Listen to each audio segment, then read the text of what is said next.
This morning, the Prime Minister announced the building of the second Channel Tunnel. And in order to accommodate the extra traffic generated, a 40-lane motorway running in a straight line from Channel End to London, the latter city now to be renamed Channelville. And in order to accommodate the extra traffic generated, a 60-lane motorway running around Channelville, obliterating what used to be called London. And in order that British business in places other than Channelville should benefit from better communications with the continent, a 40-lane motorway running in a straight line from Channelville to Birmingham, now renamed Channelville Midland. And in order to accommodate the extra traffic generated, a 60-lane motorway running round Channelville Midland, obliterating what used to be called Birmingham, Coventry, Wolverhampton, Stafford.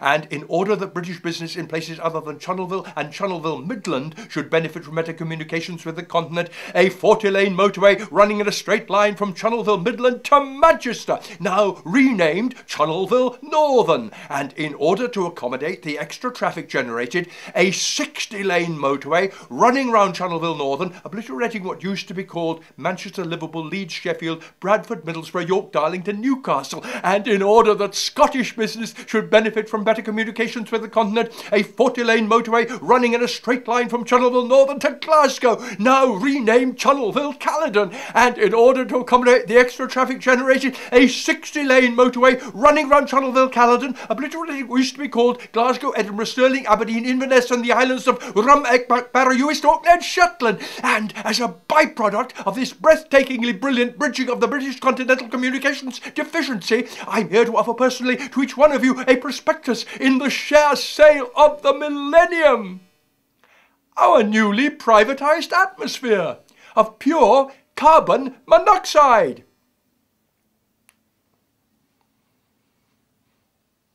Liberation.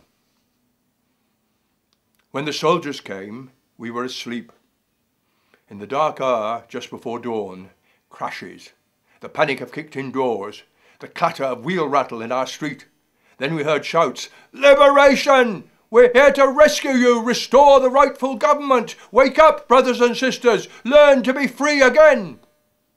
And now, tinges of grey dawn half-light, slowly seeming to rub itself against the shadowy trees and buildings. Old women started to pray, gabbling hurriedly, mumbling toothless, like dry lips masticating stale bread.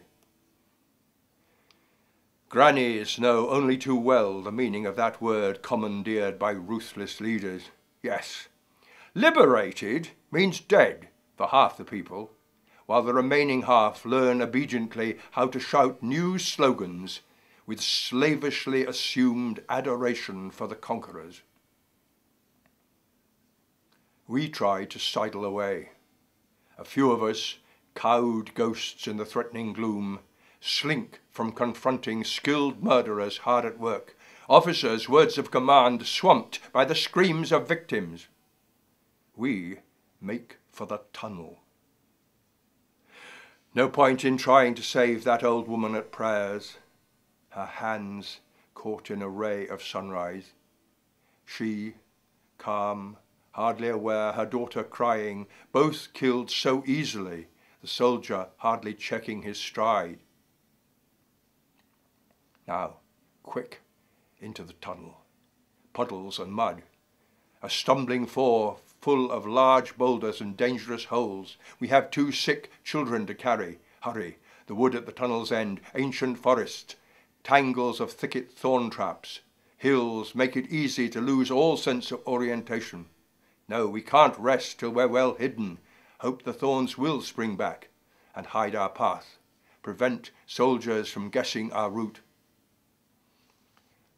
Let's find our way through, down to the sea, and then a new life somewhere very far from our liberated country. Mind, that creeper's dangerous. Those men, those killers, truly believe they are freeing this nation from slavery by forcing corpses to cheer for liberty. Pompeii.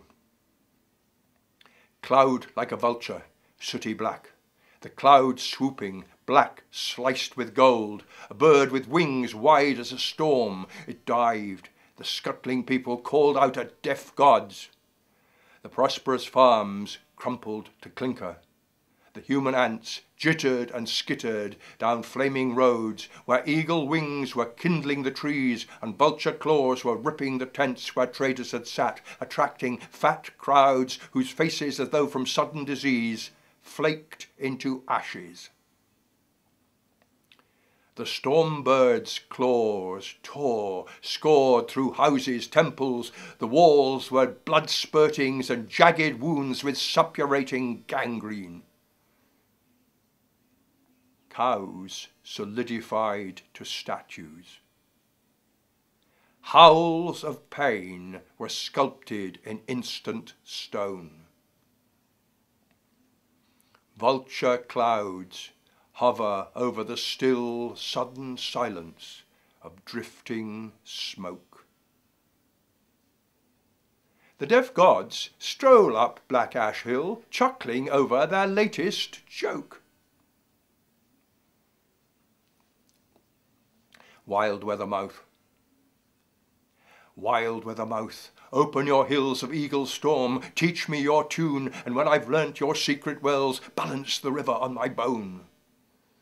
Wild Weather Mouth, my source ran dry, until the sand twisted your name out of the skeletons under the sea who'd walked the waves of lava steam. Wild Weather Mouth, I enter you on owl's wings which are not afraid, for when your storm is still, the glow of your volcano will greet the bride, and I am you, Wild Weather Mouth, riding the river beyond the sea. While you are me, the wind-blown moth, the fallen leaf of the last day. 2 Valentine poems. To be offered the song of a daffodil all on its own in the snow under a sudden sun sprinkling the white expanse with glister and gold. While the white silence lies still, the sparkles run like syllables coming undone, randomly spilled over this glistening land until they become the words of this daffodil song dropped into our hands. The promise now to be fulfilled that we will, my love, walk on the wind and swim in the lake of the sun. Like that lark song, leading us high and higher, soaring in spirals of music up that spire, that vanishing point to which we aspire to belong. May our song, never losing touch with this choir of wings, this throng of fiery melodies chasing the sky and forcing the frown of the clouds apart with a cry of triumph, may it reach the sun, as the larks has always done.